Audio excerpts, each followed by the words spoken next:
Para que a gente possa fazer uma avaliação estruturada de risco, o Brasil, a partir da Lei 14.149 de 2021, o Conselho Nacional de Justiça e o Conselho Nacional do Ministério Público se reuniram e criaram o Formulário Nacional de Avaliação de Risco.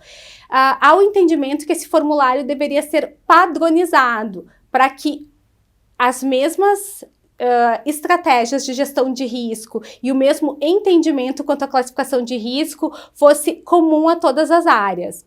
Então, esse formulário é um instrumento de prevenção e enfrentamento de crimes e demais atos praticados no contexto de violência doméstica e familiar contra as mulheres.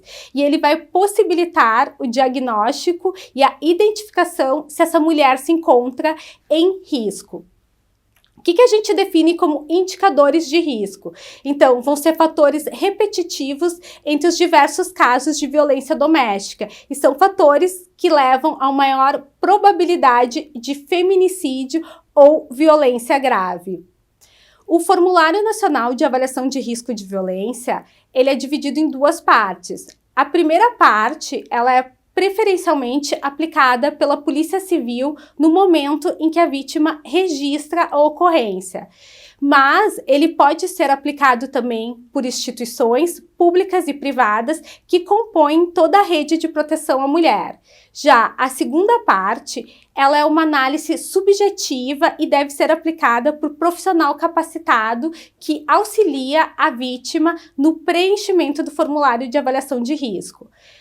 O profissional que faz a parte 2, ele já classifica e já especifica estratégias de gestão de risco.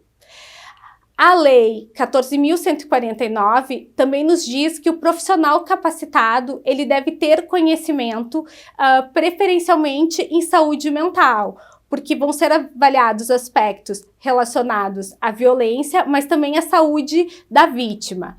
E a capacitação desses profissionais, elas são feitas pela Escola Nacional de Aperfeiçoamento aos Magistrados, pelas escolas de magistratura, pelas escolas judiciais e escolas dos Ministérios Públicos da União e também pelo Ministério Público Estadual.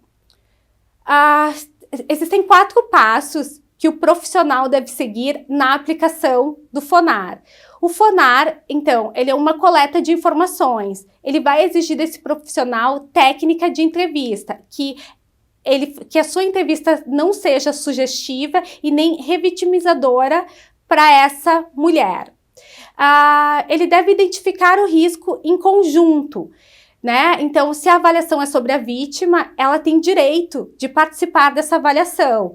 Se une, então, a técnica do profissional mais a percepção dessa vítima para a gente chegar numa realidade comum. O terceiro passo é o consentimento informado. Então, toda a informação que a gente compartilhar, ela deve ser informada à vítima. Mesmo em casos onde se classifica um risco como risco extremo, a vítima deve saber para quem a gente vai informar e o que a gente está informando.